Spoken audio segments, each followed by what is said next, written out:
Hello everyone, welcome to H G K guides.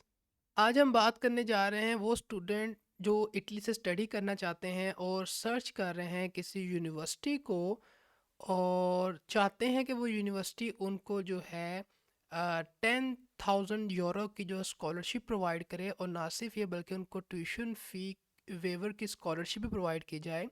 तो आज हम बात करने जा रहे हैं इटली की एक ऐसी यूनिवर्सिटी के बारे में जो डिफरेंट जो है वो स्कॉलरशिप प्रोवाइड कर रही है इंटरनेशनल स्टूडेंट्स के लिए। तो हम डिटेल में इस यूनिवर्सिटी को आज डिस्कस करने जा रहे हैं और देखेंगे कि अगर हमने अप्लाई करना है एज एन इंटरनेशनल एप्लीकेंट तो क्या चीज़ें जो हैं एप्लीकेशन के अंदर रिक्वायर्ड होती हैं और एप्लीकेशन के क्या स्टेप्स हैं ताकि हम अप्लाई कर सकें। तो सबसे पहले बात कर लेते हैं कि इटली की ये कौन सी यूनिवर्सिटी है। तो आपने क्या करना है कि सर्च करना है पॉलीटेक्निको डी मिलानो यूनिवर्सिटी। तो ये वो यूनिवर्सिटी है जो कि लोकेटेड है इटली के अंदर, और आपने क्या करना है कि इस एड्रेस को फॉलो करना है। इस एड्रेस को फॉलो करने के बाद यहाँ पर आपको इस यूनिवर्सिटी की कंप्लीट इन्फॉर्मेशन मिल जाएगी। तो सबसे पहले बात कर लेते हैं प्रोग्राम की। तो वो स्टूडेंट जो स्टडी करना चाहते हैं बैचलर प्रोग्राम को, so these are the equivalent program that are equivalent to the bachelor of science. यानी अगर आप बैचलर ऑफ साइंस प्रोग्राम को स्टडी करना चाहते हैं तो ये वो प्रोग्राम्स हैं जिनको आप परस्यू कर सकते हैं। तो ये कंप्लीट लिस्ट ऑफ प्रोग्राम आप यहाँ से देख सकते हैं, जिसमें आप एरोस्पेस इंजीनियरिंग को स्टडी कर सकते हैं, ऑटोमेशन इंजीनियरिंग को स्टडी कर सकते हैं, बायोमेडिकल इंजीनियरिंग को स्टडी कर सकते हैं, बिल्डिंग एंड कंस्ट्रक्शन इंजीनियरिंग को स्टडी कर सकते हैं, केमिकल इंजीनियरिंग है, सिविल इंजीनियरिंग है, इलेक्ट्रिकल इंजीनियरिंग है, एनर्जी इंजीनियरिंग है, इंजीनियरिंग ऑफ कंप्यूटर सिस्टम है। यानी बहुत सारी जो है वो एरियाज़ अवेलेबल हैं, प्रोग्राम्स अवेलेबल हैं जिनको आप जो है स्टडी कर सकते हैं। इसी तरह वो स्टूडेंट जो किसी मास्टर्स प्रोग्राम के लिए अप्लाई करना चाहते हैं तो these are the program which are equivalent to master of science. तो आप इन प्रोग्राम को जो है वो परस्यू कर सकते हैं, जिसमें एरोनॉटिकल इंजीनियरिंग है, एग्रीकल्चरल इंजीनियरिंग है, आर्किटेक्चर डिज़ाइन एंड हिस्ट्री है। तो ये कंप्लीट लिस्ट आप यहाँ से देख सकते हैं, और इनमें से जो भी प्रोग्राम आपका डिज़ायर्ड प्रोग्राम है आप उस प्रोग्राम को चूज़ कर सकते हैं। और कंप्यूटर साइंस एंड इंजीनियरिंग का प्रोग्राम भी ऑफर किया जा रहा है। वो स्टूडेंट जो कंप्यूटर साइंस या कंप्यूटर साइंस इंजीनियरिंग को स्टडी करना चाहते हैं इटली की यूनिवर्सिटी से, तो ये यूनिवर्सिटी कंप्यूटर साइंस के प्रोग्राम को भी ऑफर कर रही है। तो ये कंप्लीट लिस्ट आप इन प्रोग्राम्स की देख सकते हैं, और मेक श्योर करना है कि इन प्रोग्राम्स की जो फर्दर जो रिक्वायरमेंट्स हैं, जो फर्दर डिटेल है, डिस्क्रिप्शन है, आपने उनको भी ज़रूर चेकआउट करना है। अब बात करते हैं सबसे पहले कि अगर हमने अप्लाई करना है इस यूनिवर्सिटी के अंदर तो एज एन इंटरनेशनल एप्लीकेंट क्या चीज़ें जो हैं हमारे पास होनी चाहिए, यानी कौन से डॉक्यूमेंट्स हमारे पास होने चाहिए ताकि हम इस इटली की यूनिवर्सिटी के अंदर अप्लाई कर सकें।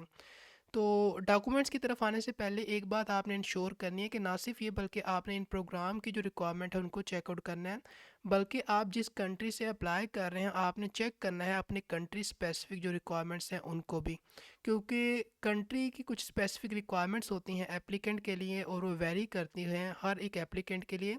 तो जिस भी कंट्री से आप बिलोंग करते हैं, जिस भी कंट्री से आप अप्लाई करने जा रहे हैं, आपने अपने कंट्री के मुताबिक जो है उन स्पेसिफिक रिक्वायरमेंट्स को ज़रूर इंश्योर करना है। और इसी तरह आपने जो है अपना जो कंट्री है उसके मुताबिक जो मिनिमम सीजीपी आपसे रिक्वायर्ड होगा उसको भी आपने ज़रूर चेकआउट करना है। बिकॉज़ अगर आप जो है सीजीपी की रिक्वायरमेंट को जो है मीट नहीं करेंगे तो आपकी जो है एप्लीकेशन की एवेल्यूशन नहीं की जाएगी। तो मेक श्योर करना है कि आपने जो है इन रिक्वायरमेंट्स को ज़रूर चेकआउट करना है। इसी तरह अगर हम बात करें कि कौन से डॉक्यूमेंट्स हमारे पास रिक्वायर्ड होते हैं, तो डॉक्यूमेंट्स की तरफ आने से पहले एक और बात ये कि जो भी आपने जो अपने ऑफिशियल एकेडमिक डॉक्यूमेंट्स आपने सबमिट करने हैं, just like academic transcript, certification, graduation certificate, और इसी तरह आपका जो लेटर ऑफ रिकमेंडेशन है, ये एक्सेप्टेड है इटालियन लैंग्वेज में, इंग्लिश लैंग्वेज में, फ्रेंच लैंग्वेज में और स्पेनिश लैंग्वेज में। तो इन डॉक्यूमेंट्स को आप इन लैंग्वेज के अंदर सबमिट कर सकते हैं, और इन केस अगर ये डॉक्यूमेंट इन लैंग्वेज में नहीं है तो आपको जो है ऑफिशियल जो है वो ट्रांसलेशन करवानी पड़ेगी, ताकि आप जो है इन डॉक्यूमेंट्स को जो है वो एक्सेप्टेबल करवा पाएँ। अब बात करते हैं उन डॉक्यूमेंट्स की जो कि मैंडेटरी हैं और रिक्वायर्ड हैं जिनको आपने सबमिट करना है। तो आपसे जो है यूनिवर्सिटी की क्वालिफ़िकेशन यानी आपका जो डिप्लोमा है, जो ग्रेजुएट सर्टिफिकेट है, वो आपने सबमिट करना है। एकेडमिक ट्रांसक्रिप्ट मैंडेटरी है उसको आप सबमिट करेंगे।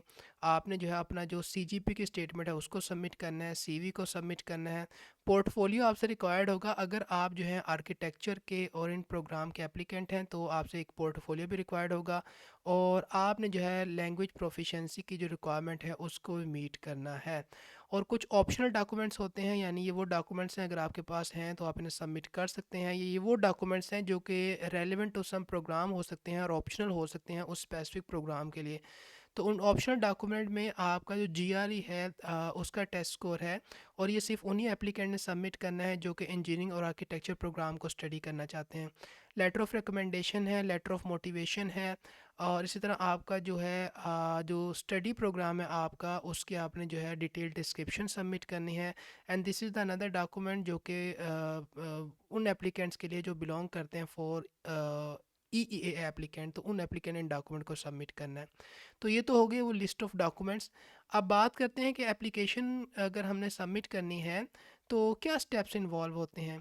तो एप्लीकेशन को स्टार्ट करने से पहले ज़रूरी है कि ना सिर्फ आप अपने प्रोग्राम की रिक्वायरमेंट को मीट कर रहे हों, जिस भी प्रोग्राम को आप स्टडी करना चाहते हैं, इसी के साथ साथ एप्लीकेशन को स्टार्ट करने से पहले ज़रूरी है कि आप जो हैं कंट्री स्पेसिफिक रिक्वायरमेंट को और मिनिमम जो सीजीपी की रिक्वायरमेंट है उसको मीट कर रहे हों।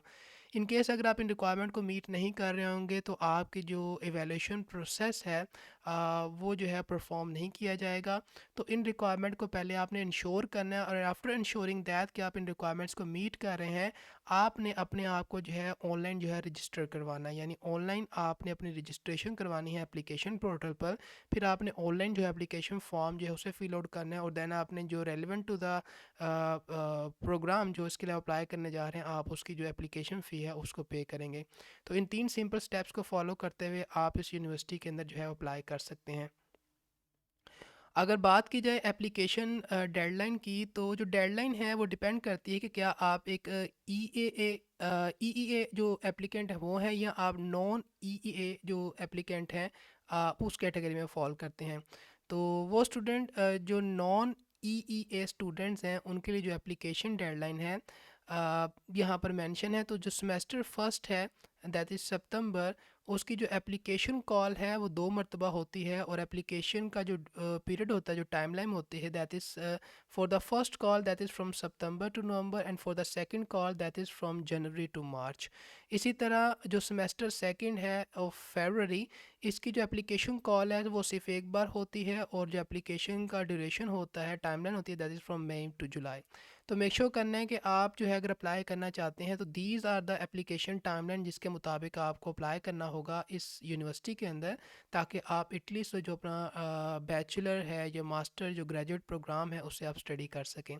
अब बात करते हैं कि क्या यूनिवर्सिटी स्कॉलरशिप ऑफ़र करती है। तो ये यूनिवर्सिटी जो है डिफरेंट जो है वो स्कॉलरशिप ऑफ़र कर रही है टैलेंटेड जो इंटरनेशनल स्टूडेंट्स हैं उनके लिए, और जो एडमिटेड हो रहे हैं मास्टर ऑफ साइंस प्रोग्राम के अंदर, उनको ये स्कॉलरशिप जो है वो ऑफ़र की जा रही हैं।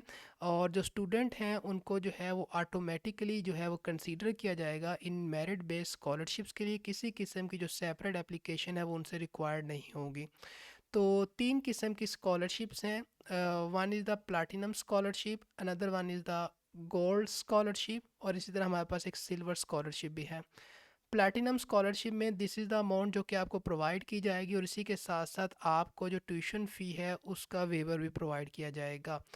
और ये आपको स्कॉलरशिप का बेनिफिट मिलेगा, लेकिन जो स्टूडेंट हैं उन्हें पे करना पड़ेगी जो अपनी एडमिनिस्ट्रेटिव फ़ी है उसको, और इतनी फ़ी बस उन्होंने पे करनी है, लेकिन उनको जो है इतनी स्कॉलरशिप की अमाउंट प्रोवाइड की जाएगी पर ईयर, और उनको जो है ट्यूशन फ़ीस का जो वेवर है वो प्रोवाइड किया जाएगा। That is the platinum scholarship.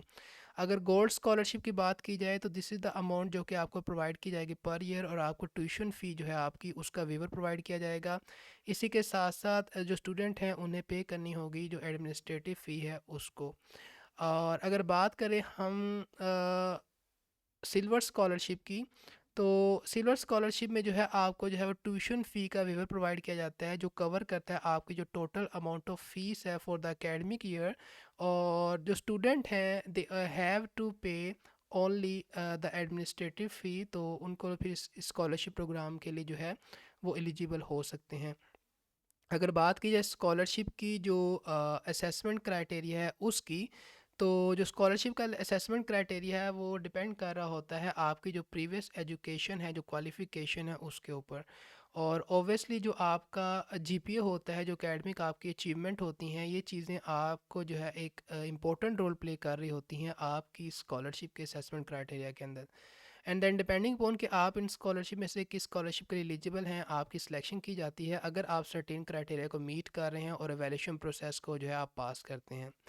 तो ये थी आज की अपॉर्चुनिटी रिगार्डिंग कि आप किस तरह से इटली की जो यूनिवर्सिटी है, that is Politecnico D Milano university, आप यहाँ से स्टडी कर सकते हैं। And this is the amount जो कि आपको प्रोवाइड की जाएगी, प्लस आपको ट्यूशन फ़ीस का वेवर भी प्रोवाइड किया जाएगा अगर आप इस प्लाटिनम स्कॉलरशिप के लिए सिलेक्ट हो जाते हैं। और इसी तरह हमारे पास गोल्ड स्कॉलरशिप और सिल्वर स्कॉलरशिप भी अवेलेबल हैं। तो आई होप कि अपॉर्चुनिटी आपको अच्छी लगी होगी, ये इन्फॉर्मेशन आपके लिए हेल्पफुल होगी। और जो एप्लीकेशन प्रोसेस है कि 3 सिंपल स्टेप्स को फॉलो करते हुए आप इस यूनिवर्सिटी के अंदर एडमिशन के लिए अप्लाई कर सकते हैं। डॉक्यूमेंट्स कौन से रिक्वायर्ड हैं वो भी आपके लिए क्लियर हैं। तो आज के लिए इतना ही, मिलते हैं आपको किसी नई अपॉर्चुनिटी के साथ। So till then take care and good bye.